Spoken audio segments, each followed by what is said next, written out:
আসসালামু আলাইকুম প্রিয় পবা মোহনপুরবাসী, আপনাদের একটি মেসেজ দেওয়ার জন্য কথা বলছি। আপনারা ইতিমধ্যেই শুনেছেন যে সারা বাংলাদেশে 9 মাস বয়স থেকে 15 বছর বয়সের শিশু এবং কিশোরদেরকে বাংলাদেশ সরকারের স্বাস্থ্য অধিদপ্তর বিনামূল্যে টাইফয়েড টিকা প্রদান করছে। এটা শুরু হয়েছে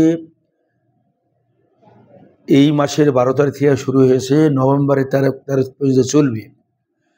আমরা ইতিমধ্যেই অনেক স্কুলে টিকা দেওয়ার কাজ সম্পন্ন করেছি।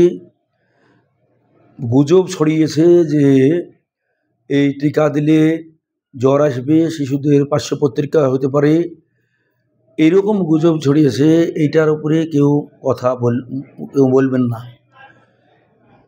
বিষয়টা হচ্ছে, অনেকেই গুজব ছড়িয়েছে যে এটা ভারত থেকে টিকা আসছে, এটা কোনো খারাপ কিছু থাকতে পারে। বিষয়টা কিন্তু এরকম না। এই টিকা বিশ্ব স্বাস্থ্য সংস্থা থেকে পরীক্ষিত টিকা, এখানে কেউ 2 নম্বরই করতে পারবে না। আর এই টিকা, একটা টিকার দাম 3,500 4,000 টাকা দাম দিতে গেলে, এটা দেওয়াও ব্যয়বহুল। আপনার যদি একবার টাইফয়েড রোগ হয়ে যায় তাহলে সারতে লাগে 15 দিন, টাকা খরচ হয়, এরপরে 2 মাস আবার অচল হয়ে বসে থাকতে হয়।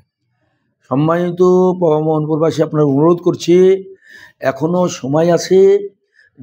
যারা আপনাদের শিশুদের রেজিস্ট্রেশন করেন নাই, তারা যে কোনো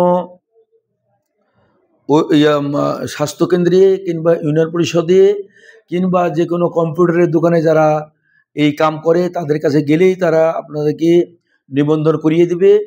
নিবন্ধন করিয়ে যে আপনার এলাকার স্বাস্থ্যকেন্দ্রে যে টিকাদানটা শেষ করুন। আমাদের অনুরোধ, এই কাজটা শেষ করুন, ভবিষ্যৎ জীবনকে আরও সুন্দর করুন, আপনার শিশুকে সুস্থ রাখুন। ধন্যবাদ।